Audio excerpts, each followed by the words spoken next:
निर्वाचन विभाग ने कल के मतदान की तैयारियां पूरी कर ली है। कल मतदान वाले क्षेत्रों में वोटिंग हो या ईवीएम संग्रहण केंद्र की व्यवस्था हो, तमाम पहलुओं को लेकर मुख्य निर्वाचन अधिकारी प्रवीण गुप्ता से वरिष्ठ संवाददाता डॉक्टर ऋतुराज शर्मा ने खास बातचीत की।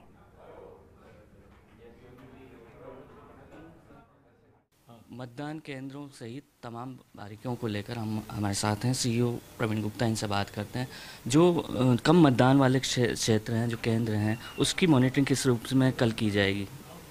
देखिए, लो वोटर टर्नआउट बूथ्स हैं जो कि आइडेंटिफाई किए गए, किन्हीं कारणों से वो वोटर वहाँ पर नहीं वोट डाल पा रहे हैं, तो उनको क्या सुविधाएं देनी है, इसमें हम लोगों ने अपने दिव्यांगजन को, ट्रांसजेंडर्स को, हमारे जो ट्राइबल ग्रुप्स हैं उनको, साथ में जो हमारे डिनोटिफाइड ट्राइब्स हैं उनको सबको जोड़ने का प्रयास किया, जिससे कि जिन क्षेत्रों में लोगों को जानकारी के अभाव में मतदान नहीं कर पा रहे थे उनको हमने घर घर वोटर पर्ची भेजी है और उनको सूचना दी गई है।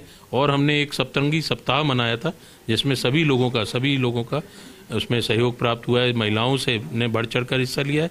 ये कहते हुए मुझे खुशी है कि महिलाओं ने अपना रजिस्ट्रेशन इस बार पुरुषों की अपेक्षा हमने जो अभियान छेड़ा था उसमें महिलाओं का रजिस्ट्रेशन काफ़ी अधिक संख्या में हुआ है, तो महिलाओं की हिस्सेदारी भी महत्वपूर्ण है। तो हमने अपने सभी क्षेत्रों में जो हमारे ऑफिशियल्स हैं उनको रिक्वेस्ट किया है कि वो ज़्यादा से ज़्यादा लोगों को लाने का प्रयास करें और उनको जानकारी दें कि वोटर पर्ची उनको मिल गई है, उनका बूथ कौन सा है और बूथ पे क्या क्या व्यवस्थाएं हैं।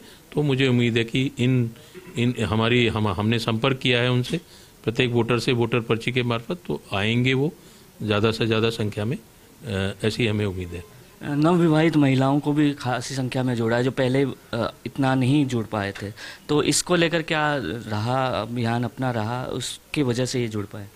नवविवाहिताओं का देखिए बहुत इम्पोर्टेंट होता है कि वो घर चेंज हो जाता है, तो निश्चित तौर पर उनको फॉर्म 8 भरकर उनके लिए एक अभियान छेड़ा था, जिससे कि कोई भी नवविवाहिता महिला है जो पिछले 6-8 महीने में या 1 साल में जिनकी शादी हुई है और उनका वोट नहीं जुड़ा है, तो ये अभियान हमने 2 बार किया था, जून में और अभी सितंबर में भी। तो इस तरह से हमने करीब 1 से 1.5 लाख जो नवविवाहिताएँ हैं, महिलाएँ हैं, जो कि 18, 19, 20, 21 युवा वर्ग में जो इनको हम गिनती करते हैं, तो उनको भी जोड़ा है। और जो हमारा जेंडर रेशियो है वो भी इम्प्रूव हुआ है, 921.5 हो गया, पहले 917 था।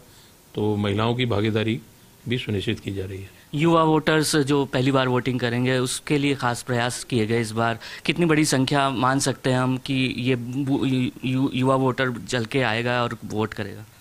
देखिए, जो VHA ऐप है उसके मार्फत आसानी से उन्होंने घर बैठ के अपने नाम जोड़े हैं या हमारे BLO ने सहयोग किया है।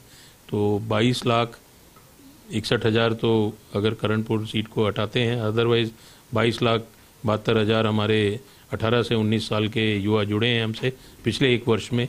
तो ये एक बड़ी उपलब्धि है कि उन्होंने उत्साह दिखाया और उन्होंने अपना नामांकन रजिस्ट्रेशन कराया है।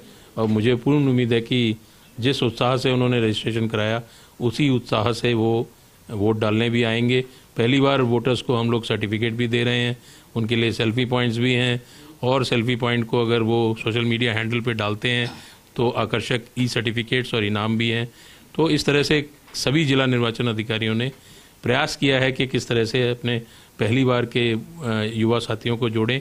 EVM के बारे में जो कि जिज्ञासा उनकी बहुत थी, उनको हमने 70 लाख के करीब EVM डेमोन्स्ट्रेशन दिखाए हैं लाइव, कि किस तरह से बीप बजती है, किस तरह से 7 सेकंड के लिए बीप आती है, क्या पर्ची है VVPAT से निकलती है जो बताती है कि आपने जो वोट दिया है वो सही है कि नहीं। तो इस तरह की भारत निर्वाचन आयोग द्वारा व्यवस्थाएं की गई हैं कि ट्रांसपेरेंसी जिसको कहते हैं या पारदर्शिता कहते हैं, उसको पूरा रखने का प्रयास किया है।